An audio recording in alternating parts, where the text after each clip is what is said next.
Hello guys, welcome back to Seena Joshi vlogs. അപ്പോൾ ഇന്നൊരു മഴയുള്ള ദിവസമാണ്. ഞാൻ ജോലിയൊന്നും ചെയ്യാതെ മടിച്ചെവിടെയെങ്കിലും കിടന്നിട്ട് വല്ല കഞ്ഞിയാറ്റം കുടിക്കാമെന്ന് പറഞ്ഞിരുന്നപ്പോഴാണ് ചേട്ടൻ കുറേ മീനുമായിട്ട് വന്ന്. പിന്നെ ഞാൻ എന്ത് ചെയ്ത്, പല ടൈപ്പ് മീനായിരുന്നു. അപ്പോൾ അതെല്ലാം കൂടെ സെപ്പറേറ്റ് ചെയ്ത് ഓരോ പാത്രത്തിൽ ഇങ്ങനെ കഴുകി വെച്ചു. ക്ലീൻ ചെയ്തിട്ടില്ല. പിന്നെ എനിക്ക് ഇന്നത്തേക്ക് വേണ്ട മീനെല്ലാം ഞാനൊന്ന് ക്ലീൻ ചെയ്ത് ഓരോ പാത്രത്തിലാക്കി വെച്ചിട്ടുണ്ട്. വേറെ കറികൾ വെക്കാൻ അവിടെ പച്ചക്കറിയൊന്നും ഇല്ലാത്തത് കൊണ്ട് ഞാൻ പിന്നെ പയറെടുത്ത് ഒരു തോരൻ വെക്കാമെന്ന് വിചാരിച്ചു. അങ്ങനെ കുക്കറിൽ പയറും കുറച്ച് വെള്ളവും അല്പം ഉപ്പും ഇട്ട് അടച്ചു വെച്ചു. എന്നിട്ട് ഞാൻ എങ്ങനെയാണ് മീൻ കറി വയ്ക്കുന്നത് നിങ്ങൾക്കൊന്ന് കാണിച്ചു തരാം. അപ്പോൾ അതിനായിട്ട് ഞാൻ പാനല്ല ചട്ടി അടുപ്പത്ത് വെച്ച് ചൂടാക്കിയാൽ എണ്ണ ഒഴിച്ചു കൊടുത്ത് ഉലുവ ഇട്ട് പൊട്ടിച്ചു, കടുകും ഇട്ട് പൊട്ടിച്ചു. അപ്പോൾ ഉലുവ ഇടുമ്പോൾ നമ്മുടെ മീൻ കറിക്ക് നല്ലൊരു മണം വരും. അതുകൊണ്ട് എല്ലാവരും ഉലുവ മീൻ കറിയിൽ മിസ് ചെയ്യരുത്. അതിനുശേഷം ഞാൻ കുറച്ച് കറിവേപ്പില ഇട്ട് കൊടുത്തു. ഇനി കുറച്ച് ഇഞ്ചിയും വെളുത്തുള്ളിയും കൂടെ അരിഞ്ഞത് ഇട്ട് കൊടുക്കുകയാണ്. അപ്പോൾ നിങ്ങൾക്ക് ഇഷ്ടമുള്ള പോലെ ചതച്ചുണെങ്കിൽ അതിൻ്റെ കൂടെ തന്നെ കുറച്ച് ചെറിയ ഉള്ളി കൂടി അരിഞ്ഞത് ഇട്ട് കൊടുത്ത് നിങ്ങൾക്ക് സവാള വേണമെങ്കിലും ചേർക്കാം. ചൂര കറിയൊക്കെ ആണെങ്കിൽ സവാളയാണ് നല്ലത്. ചെറിയ ചെറിയ മീനൊക്കെ ആണെങ്കിൽ ചെറിയ ഉള്ളിയിൽ വെക്കുന്നതാണ് നല്ലത്.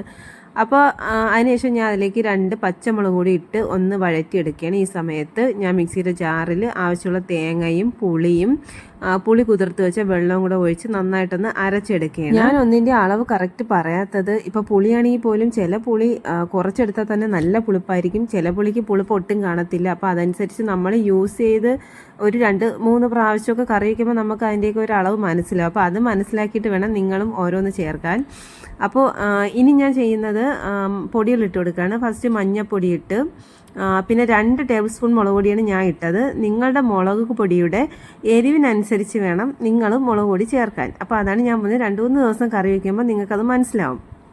പിന്നെ മല്ലിപ്പൊടിക്ക് ടേസ്റ്റ് ഒന്നും ഇല്ലാത്തതുകൊണ്ട്, ടേസ്റ്റ് ഉണ്ടോയെന്ന് എനിക്കറിയില്ല, എന്തായാലും എരിവും പുളി അങ്ങനെയുള്ള ഒന്നും ഇല്ലാത്തതുകൊണ്ട് നമുക്ക് മല്ലിപ്പൊടിയുടെ ഒരു അളവ് ഞാൻ കറക്റ്റ് പറയാം. മുളക് പൊടിയുടെ പകുതി വേണം മല്ലിപ്പൊടി ഇടാനായിട്ട്.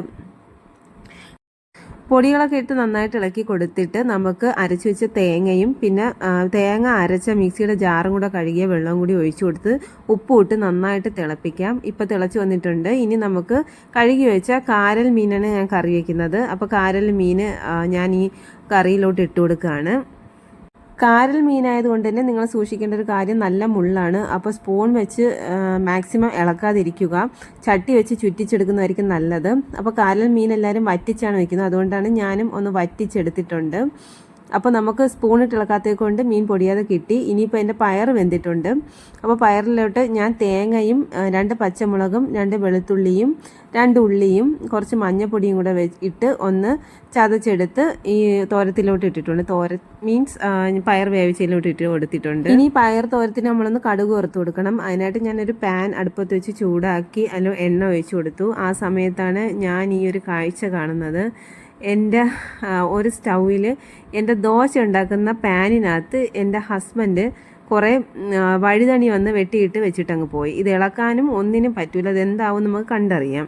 ഇപ്പോൾ കടുക് വറുക്കാനുള്ള ഉള്ളി മൂത്തിട്ടുണ്ട്. അപ്പോൾ അതിലേക്ക് ഞാൻ കുറച്ച് കറിവേപ്പില കൂടി ഇട്ട് കൊടുത്ത് നമ്മുടെ പയർ തോരത്തിലോട്ട് ഇട്ട് കൊടുത്ത് നന്നായിട്ട് ഇളക്കി. ഇനി നമുക്ക് ആ പാനിൽ തന്നെ കുറച്ച് എണ്ണ ഒഴിച്ച് മീൻ പൊരിക്കാം. അപ്പോൾ അതിനായിട്ട് ഞാൻ എണ്ണ ചൂടായപ്പോൾ കുറച്ച് കറിവേപ്പില ഇട്ട് കൊടുത്ത് മസാല തേച്ച മീനും കൂടി അതിലോട്ട് ഇട്ട് കൊടുത്ത് മീൻ നന്നായിട്ട് ഫ്രൈ ചെയ്തെടുത്തിട്ടുണ്ട്. അങ്ങനെ എൻ്റെ ഫ്രൈ റെഡി ആയിട്ടുണ്ട്. അപ്പോൾ ഞാൻ പാര മീനാണ് ഫ്രൈ ചെയ്തത്. പിന്നെ കുറച്ച് കാരലൂടി ഞാൻ ഫ്രൈ ചെയ്തു. പിന്നെ ചേട്ടൻ ഉണ്ടാക്കിയ വഴുതണി വിഴുക്ക് ഇതുപോലെയൊക്കെ ആയി വന്നിട്ടുണ്ട്. പിന്നെ മീൻ നന്നായിട്ട് വറ്റിച്ച് വെച്ചതുകൊണ്ട് ഒരു ഒഴിച്ചു കറി വേണമെന്ന് വിചാരിച്ച് ഒരു രസവും ഒന്ന് തട്ടിക്കൂട്ടിയെടുത്തു. അപ്പോൾ ഇതാണ് ഇന്നത്തെ എൻ്റെ ഉച്ചയ്ക്ക് ലഞ്ചിന് വേണ്ടി ഞാൻ റെഡിയാക്കിയ ഐറ്റംസ്. ഗൈസ്, നിങ്ങൾക്ക് എല്ലാവർക്കും എൻ്റെ വീഡിയോ ഇഷ്ടപ്പെട്ടിട്ടുണ്ടെങ്കിൽ പ്ലീസ് എല്ലാവരും എൻ്റെ ചാനൽ ഒന്ന് സബ്സ്ക്രൈബ് ചെയ്യണേ. അപ്പോൾ പുതിയൊരു വീഡിയോ ഇട്ട് എല്ലാവർക്കും ബൈ.